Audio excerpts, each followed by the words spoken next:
You don't want them back. You've already thought about it. And the answer is still no. So why do they still cross your mind? Why do certain songs, certain places, or even random moments pull you back to someone you've already let go of? It doesn't make sense. And maybe that's what bothers you the most. You've moved on, at least logically. You know the relationship wasn't right. You remember the arguments, the distance, the way things slowly stopped working. And yet, there are moments when your mind doesn't replay the ending. It replays something else. The middle, the familiar conversations, the routines, the small, ordinary things that felt stable. And suddenly, it's not about them anymore. It's about how you felt when you were with them. That version of you felt more certain, more connected, maybe even more understood. And now, without that structure, something feels slightly off. Not broken. Just missing. So you sit there wondering, if you don't want them back, then what exactly are you missing? Most people assume this means something is unfinished, that maybe they made the wrong decision, or that the connection was stronger than they thought. But that's not what's happening. What you're feeling isn't confusion. It's your brain following a pattern. It hasn't fully let go of yet. You're not missing the person. You're missing what your brain built around them. Your brain isn't designed to chase happiness. It's designed to recognize and repeat what feels familiar, even if that familiarity wasn't perfect. There's something in psychology called familiarity bias. Your brain prefers what it already knows, because what's known feels predictable. And what's predictable feels safe. Now add something else to that. Every conversation you had, every routine, every moment of connection, or even tension, created patterns in your brain. Think of it like walking the same path through a field. At first, it's just grass. But the more you walk it, the clearer the path becomes. Eventually, your brain builds a shortcut. This person becomes linked to a certain emotional state, not necessarily happiness, but something familiar, something your mind understands. So when that person is gone, the path doesn't disappear. It just leads nowhere. And your brain doesn't like that. It doesn't like unfinished patterns. So it tries to complete them by replaying memories, by bringing them back into your thoughts. Not because you need them, but because your brain is trying to return to something it recognizes. That's why it feels confusing. Because logically, you've moved on. But neurologically, some of those pathways are still active, and until something replaces them, your mind keeps going back. So when you think about them, pause for a second. Ask yourself something simple. What do I actually miss right now? Is it them, or is it the feeling of being understood?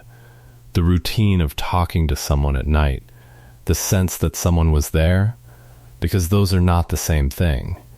And your brain treats them very differently when you separate the person. From the feeling, you start to see things more clearly. You don't miss them.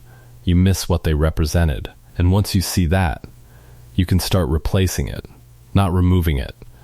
Because your brain doesn't like emptiness. It resists it. So instead of trying to erase old habits, you build new ones in the same space. If you used to talk to them at night, you don't just sit in silence now. You fill that moment intentionally. You write. You think. You redirect that energy somewhere else. And slowly, your brain begins to adapt. Because it's not losing something anymore. It's just learning a new pattern. And then there are those moments when the feeling hits suddenly.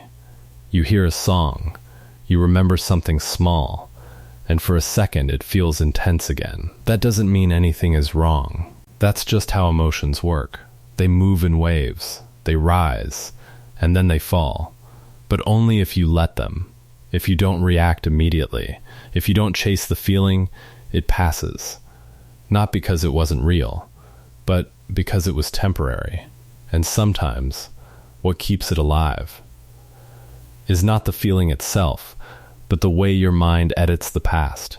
Because when you remember them, you don't remember everything. You remember the good parts, the calm moments, the connection, but your brain quietly removes the rest. The confusion, the distance, the things that didn't work, not on purpose, just because that's how memory works. So when you catch yourself doing that, bring the full picture back, not to hurt yourself, but to stay grounded in reality. Because a complete memory doesn't pull you backward, it stabilizes you. And then there's one part people don't talk about enough.